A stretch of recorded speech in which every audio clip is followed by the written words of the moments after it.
Beacon Labs head of product just sent an all-hands message.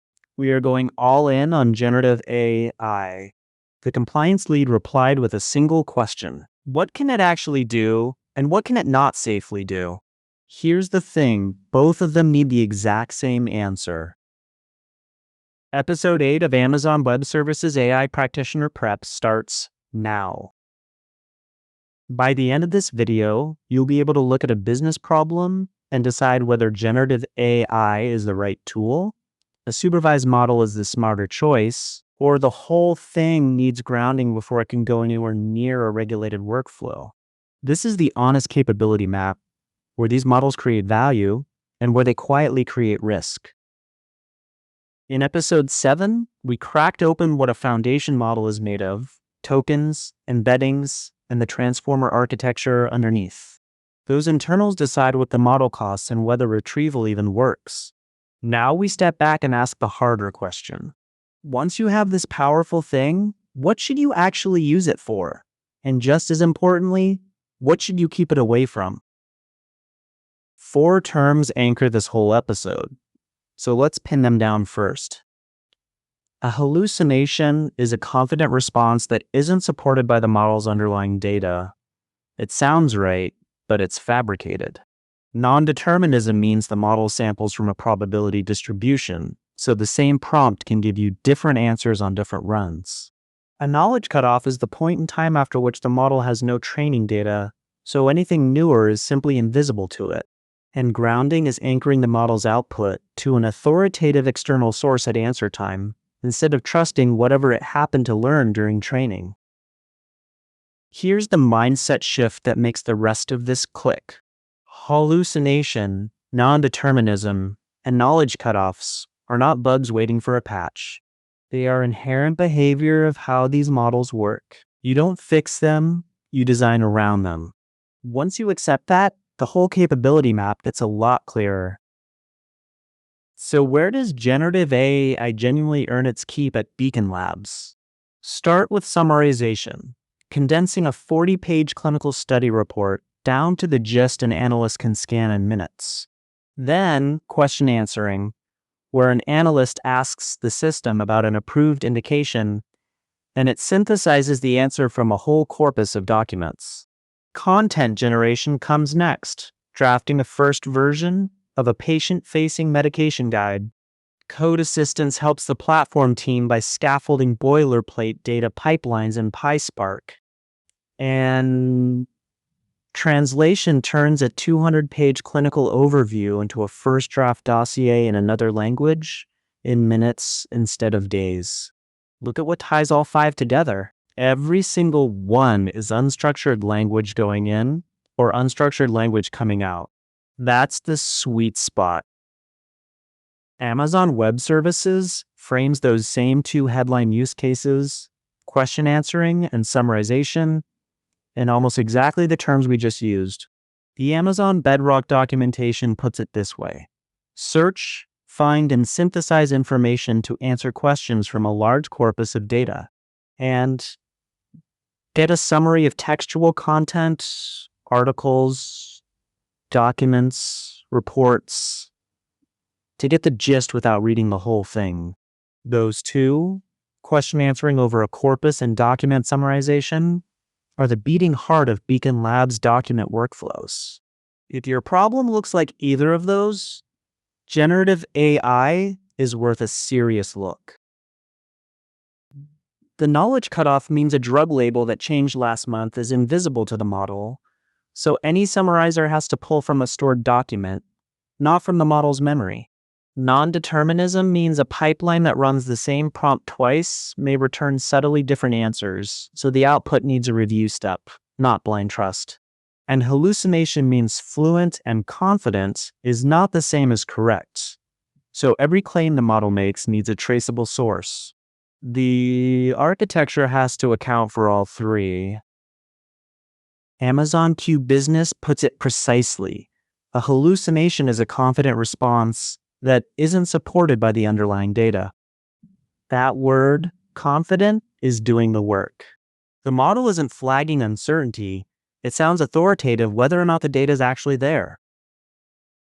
Before we get to the fix, here's what that definition actually looks like in practice. Picture a brilliant new hire on their first day. They've read every textbook published before their start date, so they sound incredibly knowledgeable, but they've never worked at your company. Ask them about a policy that changed last month or a document that was never published, and they won't say, "I don't know." They'll confidently fill the gap with a plausible guess. That's the model. It isn't lying. It's doing exactly what it was trained to do, which is produce a fluent continuation, whether or not the facts are there to back it. This distinction matters in both architecture decisions and regulated deployments. A hallucination is not deception. The model has no internal sense of, "I am now making this up." It generates the most likely next token, full stop. It literally cannot raise its hand and tell you when it's extrapolating past what it actually knows. So if you see a model producing a false medical figure, the right word is hallucination, and the right remedy is grounding or human review, not a content filter for copyrighted material. Those are different problems. The knowledge cutoff deserves its own picture because people misread it. Think of a medical reference book printed in January of a given year. It's accurate about everything known at that moment. But if a drug interaction warning gets added to a label 9 months later, that book simply cannot contain it. The book isn't wrong, it's incomplete. And treating an incomplete snapshot as current truth is where the danger lives. Here's a detail most people miss. Foundation models typically ship several months to roughly a year behind their own cutoff, because safety review and infrastructure work all take time after the data collection ends. GPT-4o, for example, launched roughly 7 months after its training cutoff, and GPT-5 launched roughly 10 months after its training data ended. So a model that feels brand new is already carrying knowledge that's well behind on day one. And that lag compounds another gap. Even the knowledge the model does have isn't indexed the way a search engine indexes sources. So when you ask it for a citation and it hands you one, it isn't looking anything up. It's generating a plausible-looking reference, and that reference may be completely fabricated. If you need real, traceable sources, prompting alone will never get you there. That requires actually retrieving the document at answer time, which is exactly where grounding comes in later. Let's take stock. We've mapped what generative AI does well: language in, language out.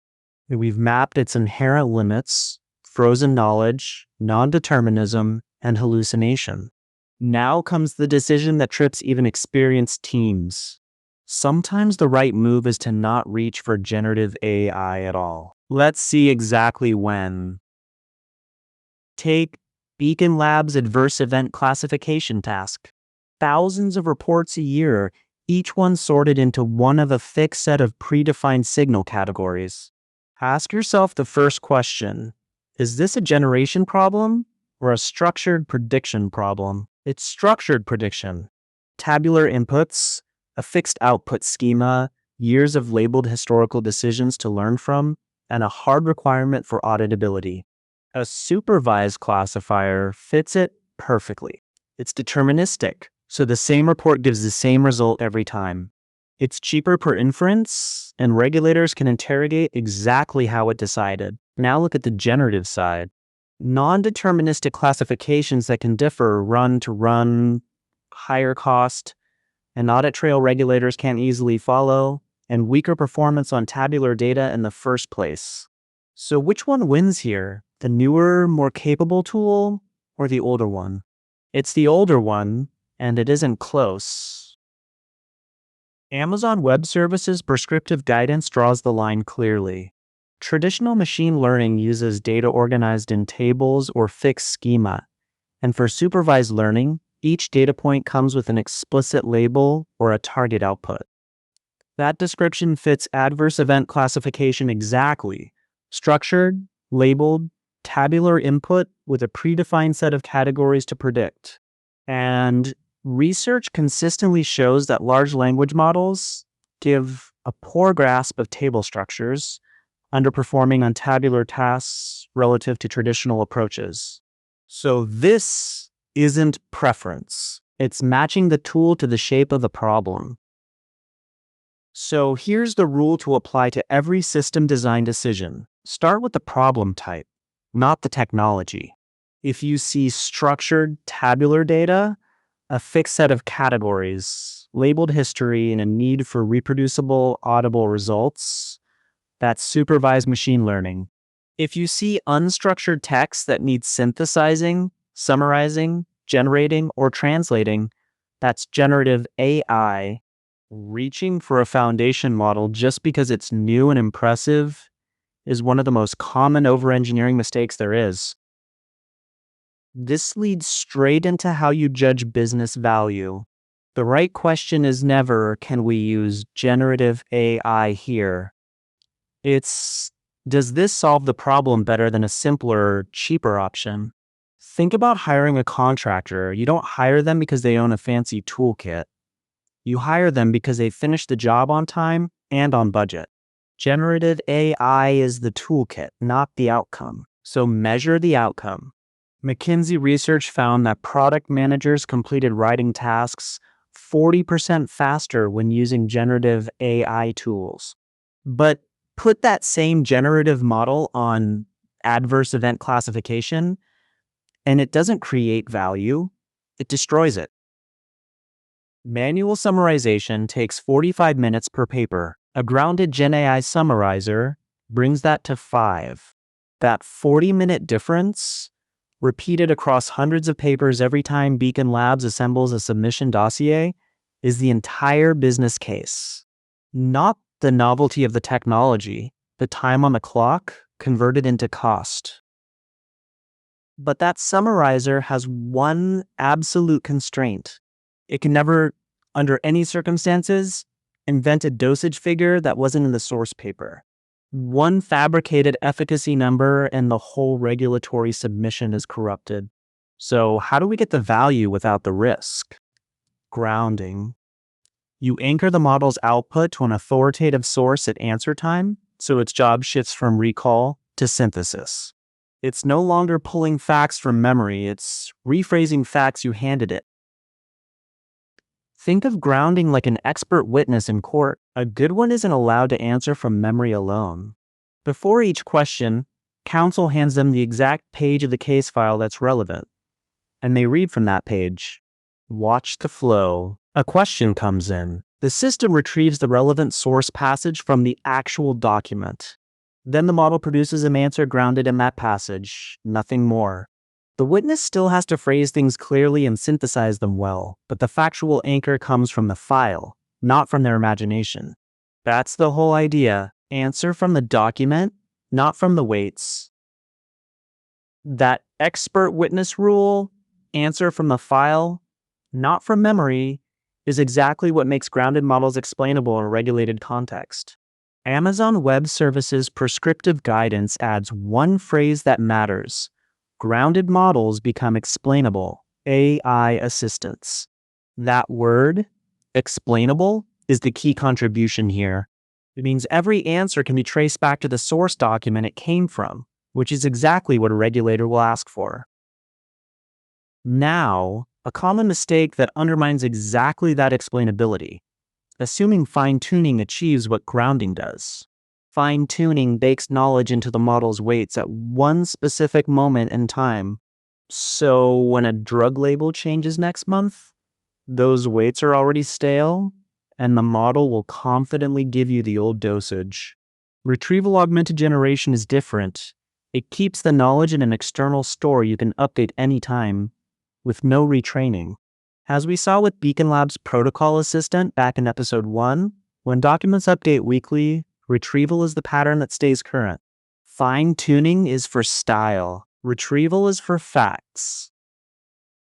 So let's assemble the safe version of Beacon Labs' Summarizer.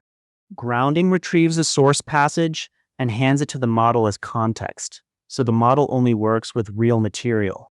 On top of that, you add human review checkpoints before anything goes into a submission, and you can use Amazon Bedrock Guardrails contextual grounding checks, which compare the model's output against the retrieved context and flag anything that drifts. Together, these ensure the summarizer only states what the document supports, making it safe for regulated use. In the next episode, we open up the full retrieval augmented generation architecture and show exactly how this works end to end. If you remember nothing else, remember 2 decision rules. First, match the tool to the problem. Generative AI for language generation and synthesis. Supervised machine learning for structured prediction, where you need deterministic, audible results. Second, every high-stakes generative deployment must be grounded, reviewed, and governed before it goes anywhere near a regulated decision. Judge these systems by time saved, cost, and accuracy, never by how impressive the technology feels. And hold on to this pairing. Grounding is the goal. Retrieval augmented generation is the pattern that achieves it. Now let's put all of this to the test with a quick 5-question quiz. Question 1. A hospital wants to classify thousands of incoming lab reports into one of 6 fixed diagnostic categories. The data is tabular, they have years of labeled historical decisions, and auditors require that the same report always produces the same category. Which approach best fits? Is it A, a supervised machine learning classifier trained on the labeled history? B, a foundation model prompted to read each report and pick a category? C, a fine-tuned foundation model retrained monthly? Or D, a generative model with temperature set to 0 for consistency? Run the decision rule from earlier before you answer. The right call here is A. Every signal points to structured prediction, tabular input, a fixed set of categories, labeled history, and a demand for reproducibility. A supervised classifier gives you deterministic, auditable results. And watch out for D, because setting temperature to 0 reduces variance, but never guarantees identical outputs across runs and hardware. Question 2. A summarizer built on a foundation model returns a confident drug efficacy figure that appears nowhere in the source paper it was given. How is this best characterized? And what's the correct remedy? A content moderation failure? Add a copyright filter.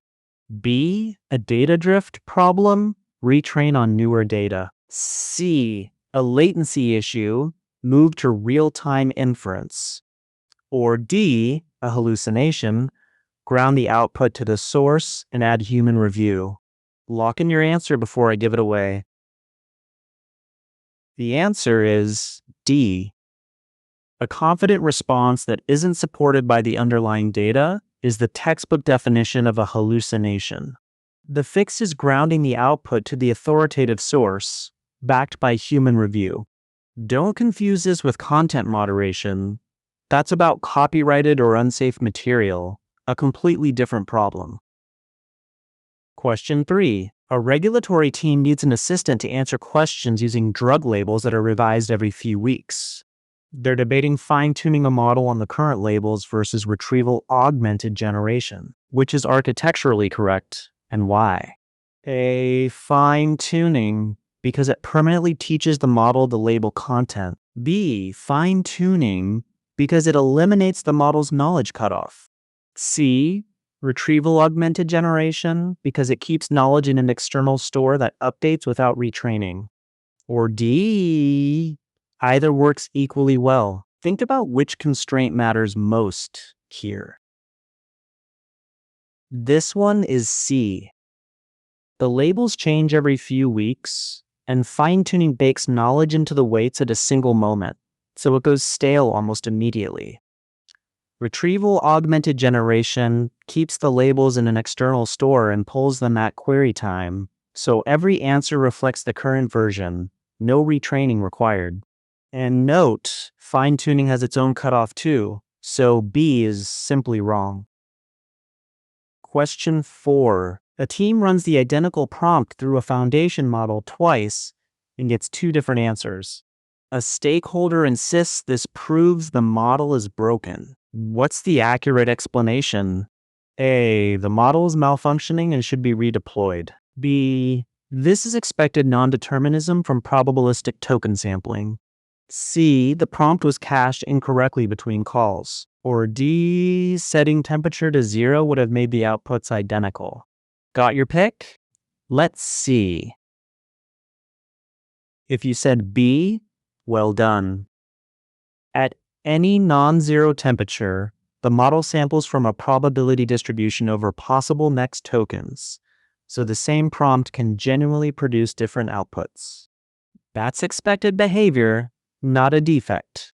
Option D is a common misconception, even at temperature 0, where the model uses greedy decoding rather than sampling. Different outputs can still occur due to floating point rounding and batching effects. No provider guarantees identical outputs, which is why any task that must give reproducible, audible results shouldn't lean on a generative model alone. Last one. A development team is building a system to help Beacon Labs analysts find relevant regulatory guidance from internal policy documents. The foundation model's training data has a cutoff from 2 years ago, and those documents are updated every quarter. Which approach best addresses both the knowledge cutoff and the need for explainable, source-traceable answers? A. Retrain the foundation model every quarter on the updated documents. B. Use a content filter to block responses that reference outdated policies. C. Ground the model using retrieval-augmented generation, so answers are drawn from current internal documents. Or D. Switch from a generative model to a supervised classifier trained on the policy documents. Run the decision rule from earlier before you answer. It has to be C. Retrieval-augmented generation connects the model to current, authoritative internal documents at query time, no retraining required, no quarterly rebuild cycle. And because every answer is drawn from a retrieved source document, a regulator can ask where that came from and get a direct answer. Option A sounds thorough, but retraining is expensive and slow. Option B is a content filter, which does nothing to update knowledge. And Option D swaps to a classifier, which can't synthesize or summarize unstructured regulatory text the way the use case demands. And there it is. Generative AI capabilities, limitations, and business value start to finish. If you want the rest of the Amazon Web Services AI Practitioner prep, hit subscribe so the algorithm keeps you in the loop. I read every comment, so tell me what clicked and where I lost you. Suggestions for the next course are always open. Just name the exam. And if the videos could be paced or styled better, I want that feedback too. See you soon.